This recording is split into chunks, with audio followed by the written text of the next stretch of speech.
he says, "O God, you have rejected us, broken our defenses. You have been angry, oh, restore us." Words of perhaps anger or depression. "You have made the land to quake. You have torn it open. Repair its breaches, for it totters." Anger. You have made your people see hard things. You have given us wine to drink that made us stagger. Depression. Perhaps some acceptance. You have set up a banner for those who fear you, that they may flee to it from the bow. Bargaining. That your beloved ones may be delivered. Give salvation by your right hand and answer us. Bargaining. God has spoken in his holiness. With exultation I will divide up Shechem and portion out the vale of Succoth. Gilead is mine, Manasseh is mine, Ephraim is my helmet, Judah is my scepter, Moab is my wash basin. Upon Edom I cast my shoe, over Philistia I shout in triumph.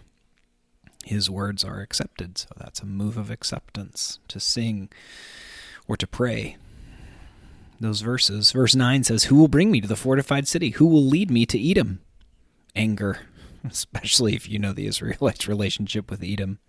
"Have you not rejected us, O God? You do not go forth, O God, with our armies." Depression. "O grant us help against the foe, for vain is the salvation of man." Bargaining.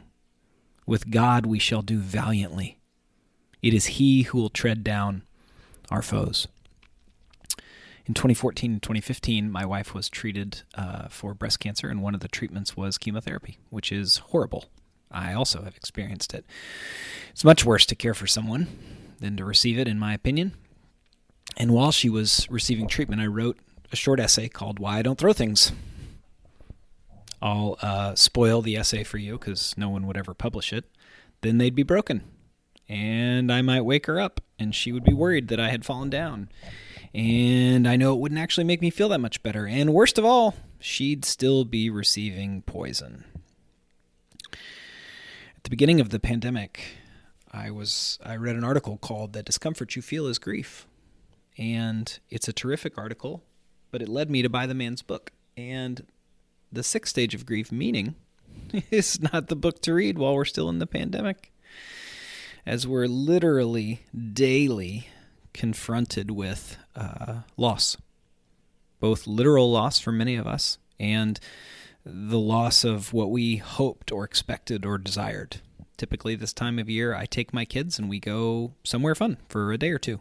And Rachel gets to stay home, and the house gets to stay clean. And we're not doing that this year, and that's fine. That's a very small grief, but it is still a grief.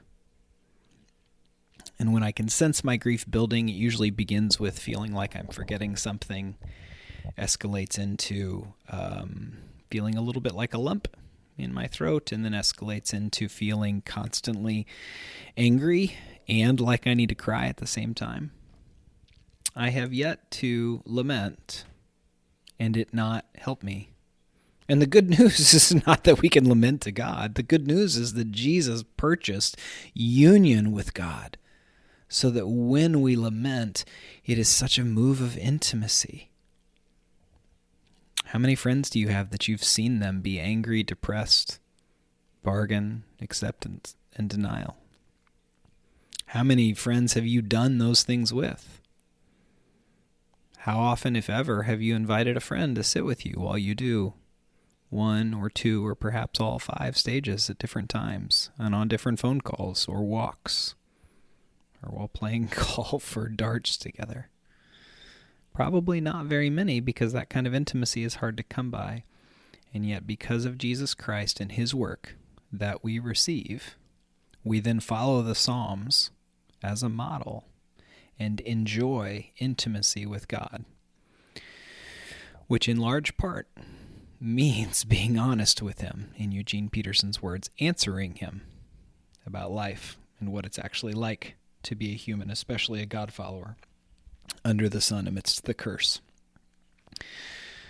Lament in the with God life is actually how we flourish in such a dark and cursed world as we wait for Jesus' return.